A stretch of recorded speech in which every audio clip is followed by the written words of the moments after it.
রাখুন ওনার লাঠি আর easy chair. হয়ে যাওয়া কিছু গাছ পাখি আমরা এখানে এসে নতুন নতুন প্রজাতির গাছ পাখি আমরা দেখতে পাচ্ছি। আরও এইসব দেখে আমাদের শরৎচন্দ্র চট্টোপাধ্যায় মহাশয়ের সবার ঘর।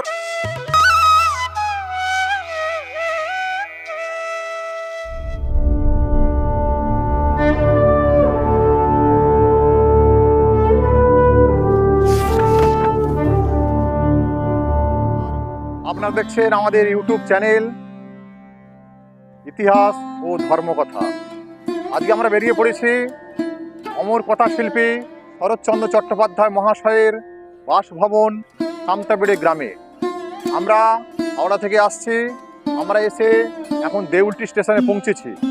এখন আমরা যাব স্টেশনের ডান দিকে টোটো স্ট্যান্ডে, ওখান থেকে আমরা টোটো ধরে আমরা চলে যাব শরৎচন্দ্রের বাড়ি। এই দেউলটি স্টেশনেই অমর কথা শিল্পী শরৎচন্দ্র মহাশয়ের একটি পাথর নির্মিত মূর্তি রয়েছে। আমার ক্যামেরাম্যানকে বলবো মূর্তিটিকে ভালো করে দেখাতে, এবং প্রস্তর ফলক রয়েছে, ফলকটিকে দেখাতে বলবো। আমাদের এই গন্তব্যে আমি জ্যোতিষী সীমাধব, আমার সঙ্গে রয়েছে আমাদের এই চ্যানেলের এডিটর সুমন অধিকারী, এবং আমার সঙ্গে আছেন কৃষ্ণা নস্কর। আমরা তিনজনে আজকে যাচ্ছি শরৎচন্দ্র চট্টোপাধ্যায়ের সামতাবেড়ের গ্রামের বাড়িতে। আপনারাও আমাদের সঙ্গে চলুন।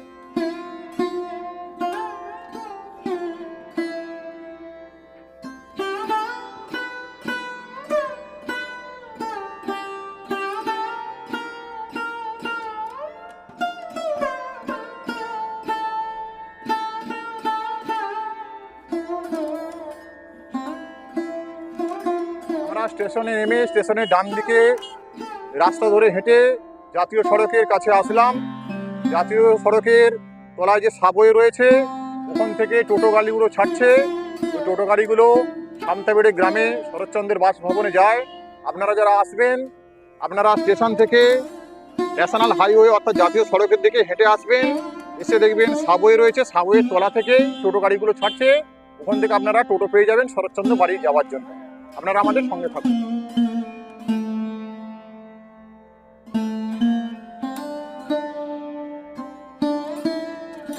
আমাদের গাড়ি শরৎচন্দ্র চট্টোপাধ্যায়ের বাড়ি সামতাবেড়িয়ার সেই বাড়ির সম্মুখে এসে উপস্থিত হয়েছে।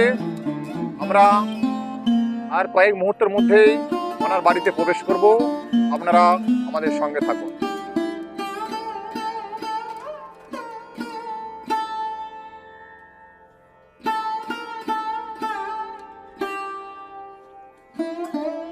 আমরা অমর কথা শিল্পী শরৎচন্দ্র চট্টোপাধ্যায় মহাশয়ের সেই সামতাবেড়ের বাড়িতে এসে উপস্থিত হয়েছি। আমরা বাড়ির গেটের সামনে দাঁড়িয়ে আছি। এখানে সময় হচ্ছে 3টের পরে খোলা, আমরা বিকেলের দিকে আসছি। আপনারা এই যে পুকুরটি দেখছেন, এখানে সুন্দর করে সান বাঁধানো রয়েছে। জনশ্রুতি আছে যে এই পুকুরে দুটি বড় বড় মাছ ছিল, একটির নাম কার্তিক আর একটির নাম গণেশ। ওনাদের নাকে ওনার নোলক পরানো থাকতো। শরৎচন্দ্রবাবু উনি এই সানের ঘাটে বসে কার্তিক বলে যখন ডাক দিতেন, তখন কার্তিক মাছটি এসে খাবার খেয়ে যেতেন। আবার যখন গণেশ বলে ডাক দিতেন, তখন গণেশ মাছটি এসে খাবার খেয়ে যেতেন। শরৎচন্দ্র চট্টোপাধ্যায়ের এই বাসভবনে এসে আমাদের খুবই ভালো লাগছে। বাংলা সাহিত্যের ইতিহাসে একজন প্রখ্যাত ব্যক্তিত্ব, সেই মহান ব্যক্তিত্বকে আমরা অবশ্যই অন্তরে অন্তঃস্থল থেকে শ্রদ্ধাঞ্জলি জানাই। আমরা সেই মহান ব্যক্তিত্বের বাড়িতে এসে নিজেদেরকে ভীষণ ধন্য বলে মনে হচ্ছে, খুবই ভালো লাগছে। আপনারা আমাদের ভিডিওটি দেখুন এবং আরও মানুষের কাছে এই চ্যানেলটিকে আপনারা সাবস্ক্রাইব করুন। সাবস্ক্রাইব করুন। মানুষ এসেছেন যারা সাহিত্যপ্রেমিক মানুষ, তাদের মধ্যে পেয়েছি আরেকজন ভদ্রলোককে। দাদা, আপনি কোত্থেকে এসেছেন? আমি বাগনান মুরালিপাড় থেকে এসেছি। আপনার নাম? সৌরভ সাঁতরা। আচ্ছা, কেমন লাগছে আপনার এখানে? খুব সুন্দর লাগছে। এই প্রাকৃতিক মনোরম দৃশ্য দেখে আমরা সকলেই খুব আপ্লুত, এবং আমাদের কথাশিল্পী শরৎচন্দ্র যে বাসভবন তার সামনেই আমরা দাঁড়িয়ে আছি এই মুহূর্তে। এবং যে আমাদের বিলুপ্তি হয়ে যাওয়া কিছু গাছ পাখি আমরা এখানে এসে নতুন নতুন প্রজাতির গাছ পাখি আমরা দেখতে পাচ্ছি। আরও এইসব দেখে আমাদের খুব ভালো লাগছে। আর কি বলবো আপনাকে, আমাদের খুবই বাবু, তোমার নাম কি? বলো। নাম বলো। অমান্য সাঁতরা, কোন ক্লাসে পড়ো? কেজি 1। আর একটা দিদিভাইকে পেয়েছি। ডিমা সাঁতরা, আমি হাউস ওয়াইফ। তো বেড়াতে এসেছি এখানে, ভালো লাগছে, এখানের পরিবেশ ভালো। ঠিক আছে, ধন্যবাদ আমাদের চ্যানেল পক্ষ থেকে। আপনারা আমাদের সঙ্গে থাকুন।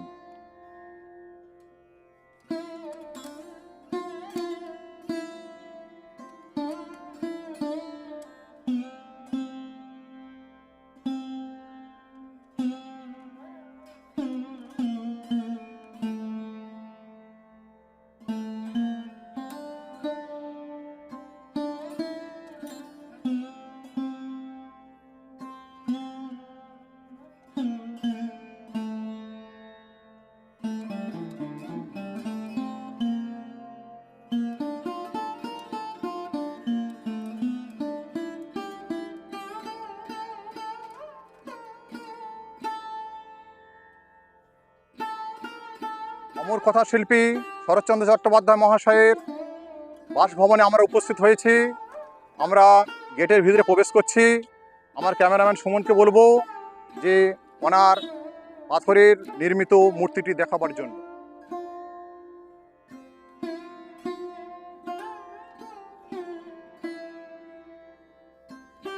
বাংলা সাহিত্যের ইতিহাসের একজন প্রখ্যাত অমর কথাশিল্পী শরৎচন্দ্র চট্টোপাধ্যায় মহাশয়, আপনারা ওনার মূর্তি দেখছেন। 15ই সেপ্টেম্বর 1876 খ্রিস্টাব্দে উনি জন্মগ্রহণ করেছিলেন হুগলি জেলার দেবানন্দপুর গ্রামে। এই দেবানন্দপুর গ্রামে তিনি জন্মগ্রহণ করেছিলেন। পরবর্তীকালে ওনার মাতুলালয় ভাগলপুরে গিয়ে উনি বাল্যকালের পড়াশোনা সমাপ্ত করেন। শরৎচন্দ্র চট্টোপাধ্যায় মহাশয় উনি কর্মজীবনে কলকাতা হাইকোর্টের অনুবাদকের কাজ করতেন। তারপর ভাগ্য অন্বেষণের জন্য যখন বাঙালিরা রেঙ্গুন শহরে পাড়ি দিচ্ছেন, রেঙ্গুন মানে বর্তমান যেটাকে বলা হয় মায়ানমার, সেই রেঙ্গুন শহরে উনি 1903 সালে মাত্র 27 বছর বয়সে উনি রেঙ্গুনে চলে গিয়েছিলেন। রেঙ্গুনে গিয়ে ওখানে ওনার মেসোমশাই ছিলেন একজন বড় উকিল।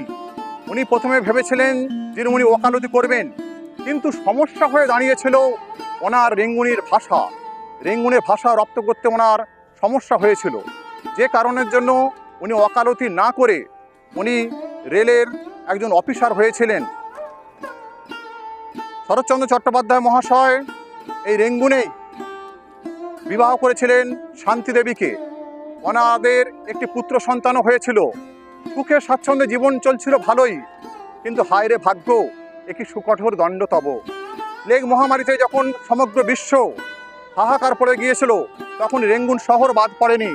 রেঙ্গুনের উলিতে ঘুলিতে হাজার হাজার মানুষ সেই প্লেগের মহামারীতে মারা গিয়েছিল। সেই শিশু পুত্রকে নিয়ে শান্তি দেবী ইহলোকের মায়া ত্যাগ করে পরপারের উদ্দেশ্যে গমন করেন। দুঃখ কষ্ট বেদনায় জর্জরিত হয়ে দীর্ঘ 6 বৎসর তিনি এই রূপ জীবন যাপন করেন। তারপর তিনি মোক্ষদাকে দ্বিতীয় বিবাহ করেছিলেন। এই মোক্ষদার নাম পরবর্তীকালে শরৎচন্দ্র চট্টোপাধ্যায় মহাশয় রেখেছিলেন হিরণ্ময়ী দেবী। শরৎচন্দ্র চট্টোপাধ্যায়ের দ্বিতীয় স্ত্রী হিরণ্ময়ী দেবী, ইনি ছিলেন অত্যন্ত মহিয়সী নারী। ইনি স্বামী সেবা করতেন আর দেবতার সেবা করতেন। শরৎচন্দ্র চট্টোপাধ্যায় যখন তিনি বাড়িতে থাকতেন, অনেক কিছু রান্না করে পরিপাটি করে ওনাকে ভোজন করাতেন। আর স্বামী যখন কর্মসূত্রে বাইরে যেতেন, উনি ঠাকুর ঘরে পড়ে থাকতেন, ঠাকুরের সেবা করতেন। অমর কথা শিল্পী শরৎচন্দ্র চট্টোপাধ্যায় মহাশয় আমাদেরকে অনেক কিছু দিয়েছেন। পরাধীন ভারতবর্ষের ইতিহাসে উনি শুধু একজন লেখক ছিলেন তা নয়, উনি একজন স্বাধীনতা সংগ্রামী ছিলেন। নেতাজি সুভাষচন্দ্রের সঙ্গে উনি কংগ্রেস পার্টি করতেন। হাওড়া জেলা কংগ্রেসের উনি সভাপতি ছিলেন। এই যে বাড়িটা দেখছেন, এই বাড়িতেই এই বাড়িতে এই দেশবন্ধু চিত্তরঞ্জন দাস, ঋষি অরবিন্দ এবং আপনার নেতাজি সুভাষচন্দ্র বসু গুপ্ত মিটিং করতেন।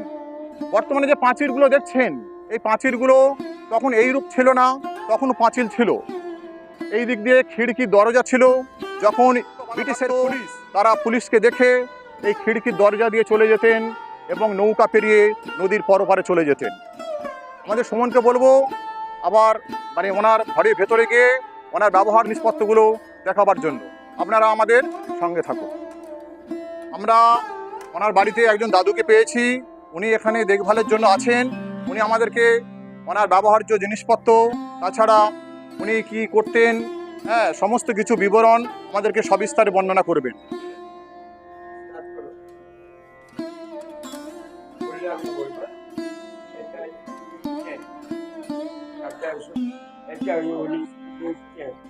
এটা ওনার লেখার ঘর ছিল।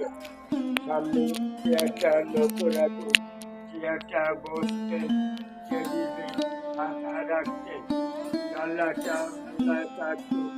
আগে বাঁশ গাছ, পাঁচিলটা ছিল না। রূপনারায়ণ নদী ক্ষেত দিয়ে বইত।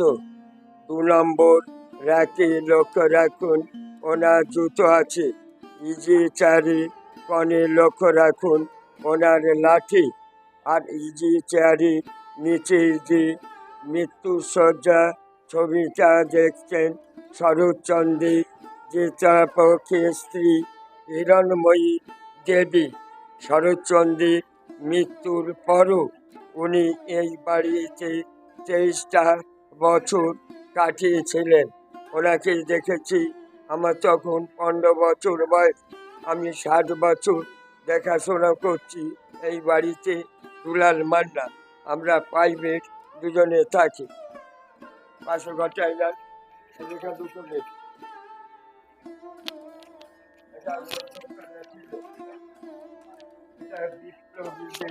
মিটিং হতো, তার দিকে একটা ঘড়ি চলছে, লক্ষ্য রাখুন। 100 বছর আগের ঘড়ি। একদিন দম দিলে 7 দিন চলবে, ওটা লক্ষ্য রাখুন। ওটা গড়গড়া, তার পাশে ওটা ভালসে রেডিও।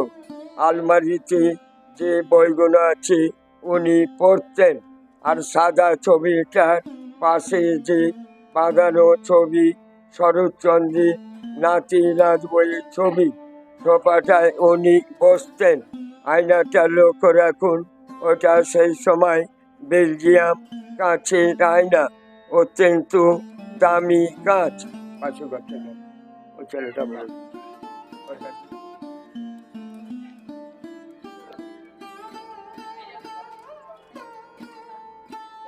বিনা পয়সায় গরিব দুঃখীদের হোমিওপ্যাথি চিকিৎসা করতেন। চরকা রয়েছে লক্ষ্য রাখুন। হাওড়া জেলা কংগ্রেসের প্রেসিডেন্ট ছিলেন। তখন জাতীয় কংগ্রেসের সিম্বলটি যে চরকা। আর এই যে খাঁচা রয়েছে, এই খাঁচাতে উনি ময়ূর পুষতেন। এখন ময়ূর রাখা নিষেধ, তাই ময়ূর রাখা হয় না এই খাঁচাতে। ঠাকুরটা রয়েছে লক্ষ্য রাখুন। রাধাকৃষ্ণ ঠাকুর রয়েছে। আলমারিতে ওষুধ রয়েছে লক্ষ্য রাখুন। রাধাকৃষ্ণ ঠাকুরের পাশে লক্ষ্মীর হাঁড়ি রয়েছে।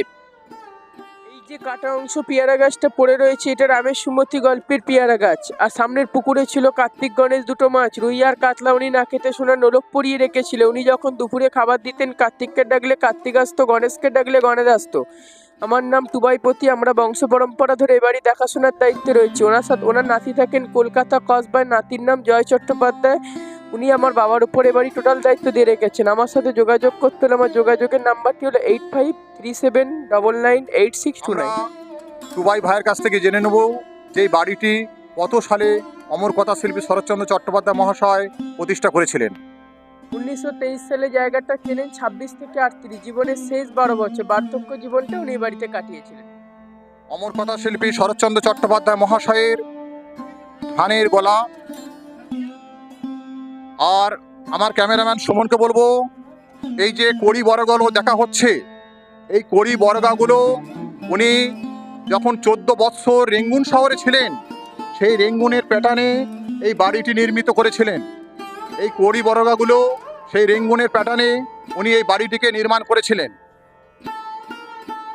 অমর কথা শিল্পী শরৎচন্দ্র চট্টোপাধ্যায় মহাশয় বাংলা সাহিত্য ইতিহাসের একজন বিখ্যাত ব্যক্তিত্ব। আপনারা আমাদের ভিডিও দেখছেন, আপনারা আমাদের সঙ্গে থাকুন।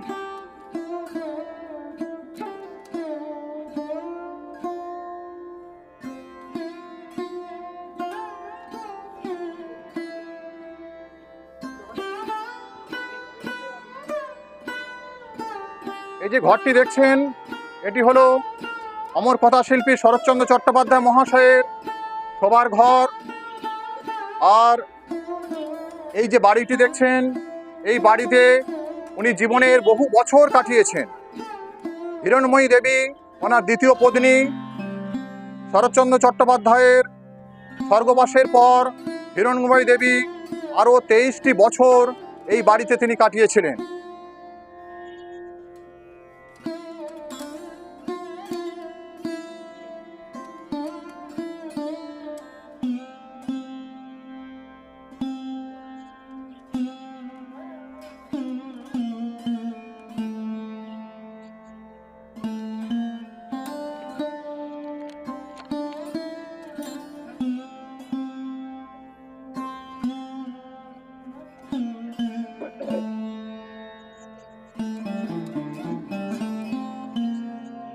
শরৎচন্দ্র চট্টোপাধ্যায় মহাশয়ের প্রথম মুদ্রিত উপন্যাস হলো বরদিদি।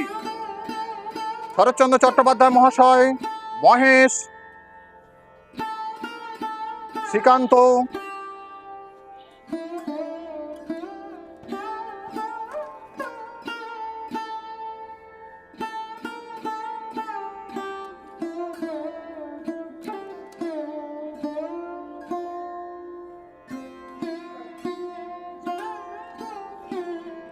শরৎচন্দ্র চট্টোপাধ্যায় মহাশয় ছোট গল্প লিখেছিলেন মহেশ, অভাগীর স্বর্গ। এই মহেশ এবং অভাগীর স্বর্গের মাধ্যমে তৎকালীন সমাজের জমিদার জোদ্দারদের, সমাজের মানুষের ওপর কীভাবে অত্যাচার করতেন তার চিত্র তিনি তুলে ধরেছেন। অমর কথা শিল্পী শরৎচন্দ্র চট্টোপাধ্যায় মহাশয় তিনি একজন সমাজ সংস্কারক ছিলেন। ভারতবর্ষের ইতিহাসের স্বাধীনতা সংগ্রামের, স্বাধীনতা বিপ্লবীদেরকে স্বাধীনতা যুদ্ধে আপ্লুত করেছিলেন ওনার লেখনী সেই পথের দাবি উপন্যাস, যে উপন্যাসের মাধ্যমে সব্যসাচী চরিত্রের মাধ্যমে উনি বিপ্লবী ক্রিয়াকর্মগুলোকে তৎকালীন সমাজে তিনি তুলে ধরেছিলেন। শরৎচন্দ্র চট্টোপাধ্যায় মহাশয় 1923 সালে কলকাতা বিশ্ববিদ্যালয় থেকে তিনি জগত্তারিণী স্বর্ণপদক পেয়েছিলেন, অর্থাৎ জগত্তারিণী উপাধি তিনি লাভ করেছিলেন। এবং ঢাকা বিশ্ববিদ্যালয় থেকে তিনি ডিলিট উপাধি পেয়েছিলেন 1936 সালে। শরৎচন্দ্র চট্টোপাধ্যায় মহাশয় তিনি আমাদের ভারতবর্ষের বিভিন্ন কবি লেখকের মধ্যে তিনিও একজন অন্যতম লেখক। ওনার লেখনীর দ্বারা সমাজকে উনি পরিবর্তন করিয়েছেন। শরৎচন্দ্র চট্টোপাধ্যায়ের সেই অমর কীর্তি আমরা কখনোই ভুলতে পারবো না। আমাদের এই যে চ্যানেল ইতিহাস ও ধর্মকথা, আমাদের প্রচেষ্টা সেই সকল মহামানবের কাছে যাওয়া, ওনাদের বিভিন্ন রকমের সেই সকল জীবনের কর্মগুলোকে আপনাদের কাছে তুলে ধরা। শরৎচন্দ্র চট্টোপাধ্যায় মহাশয় তিনি ওনার শরীর যখন ভগ্ন হয়ে যায় উনি তখন দেহঘরে গিয়েছিলেন, ওখানে তিনি 3-4 মাস ছিলেন। তারপর শরীর অত্যন্ত ভগ্ন হয়ে যাওয়ার পর 1938 সালের 16ই জানুয়ারি বেলা 10টা নাগাদ উনি ইহজগতের সমস্ত মায়া মোহ বন্ধন ছিন্ন করে পরলোকের পারাবারে প্রত্যাবর্তন করেছিলেন। আমাদের চ্যানেলের পক্ষ থেকে সেই অমর কথা শিল্পী শরৎচন্দ্র চট্টোপাধ্যায়ের চরণে শত কোটি প্রণাম নিবেদন করি। আমরা অমর কথা শিল্পী শরৎচন্দ্র চট্টোপাধ্যায় মহাশয়ের সামতাবেড়িয়ার বাড়িটি আপনাদেরকে দেখাচ্ছি। আমরা সম্পূর্ণ ভিডিও করছি, সম্পূর্ণ খুঁটিনাটি সম্পূর্ণ রূপে আপনাদের কাছে আমরা আমাদের চ্যানেলের পক্ষ থেকে তুলে ধরছি। আপনারা ভালো করে বাড়িটি দেখুন, কত সুন্দরভাবে, কত বছর আগেকার পুরনো বাড়ি, অথচ এখন কত সুন্দর রয়েছে। আগেকার দিনে সেই বাড়িটি আপনারা এখন দেখুন, এই যে দেখছেন পাঁচিলটি, এই পাঁচিলটি বর্তমানে নির্মাণ করা হয়েছে, কিন্তু এর আগেও এখানে অবশ্যই একটি পাঁচিল ছিল, আমরা জনশ্রুতিতে শুনেছি। আপনারা দেখছেন শরৎচন্দ্রের সেই বাড়িটি। আমাদের চ্যানেলের পক্ষ থেকে আপনাদের সকলকে জানাই সশ্রদ্ধ অভিনন্দন। আপনারা অবশ্যই আমাদের চ্যানেলটি দেখুন, আপনারা বন্ধু বান্ধব আত্মীয় স্বজনের মধ্যে চ্যানেলটিকে আপনারা সাবস্ক্রাইব করুন। আপনারা দেখছেন অমর কথাশিল্পী শরৎচন্দ্র চট্টোপাধ্যায় মহাশয়ের সমাধি মন্দির। পাশেই রয়েছেন স্বামী বেদানন্দ, ইনি হচ্ছেন শরৎচন্দ্র মহাশয়ের দ্বিতীয় ভ্রাতা অর্থাৎ মেজ ভাই। আর আরেকটি যে সমাধি দেখছেন, ইনি হলেন হিরণময়ী দেবীর সমাধি, ইনি হলেন শরৎচন্দ্র চট্টোপাধ্যায় মহাশয়ের দ্বিতীয় পত্নী। কাল অসীম, কালের শুরু ও শেষ মানুষের কাছে অজ্ঞাত। কালের প্রভাবে মানুষ পৃথিবীতে আসে, পরিচিত হয়, আবার সেই কালের প্রভাবেই তাকে একদিন ইহলোকের সমস্ত মায়া মোহ বন্ধন ছিন্ন করে পরলোকের পারাবারে প্রত্যাবর্তন করতে হয়। সৃষ্টিকর্তা বিধাতা পুরুষ তার সৃষ্টির ভারসাম্য বজায় রাখিবার তাগিদে তাকে ইহলোক থেকে পরলোকের পারাবারে প্রত্যাবর্তন করেন। কিন্তু যে সকল মানুষ দেশের এবং দশের জন্য, সমাজের জন্য অনেক কিছু করেন, যারা সমাজের জন্য অনেক কিছু করেন, এই সমাজের মানুষ তাদেরকে কখনো ভুলতে পারেনি। এমনই একজন অমর কথাশিল্পী শরৎচন্দ্র চট্টোপাধ্যায় মহাশয়, যিনি বাংলা সাহিত্যের ইতিহাসের একজন বিখ্যাত লেখক ছিলেন। ওনার লেখনীর দ্বারা তৎকালীন পরাধীন ভারতবর্ষের স্বাধীনতা সংগ্রামীদেরকে আপ্লুত করেছিল, উদ্বুদ্ধ করেছিল, স্বাধীনতা যুদ্ধে তাদেরকে উৎসাহ প্রদান করেছিল।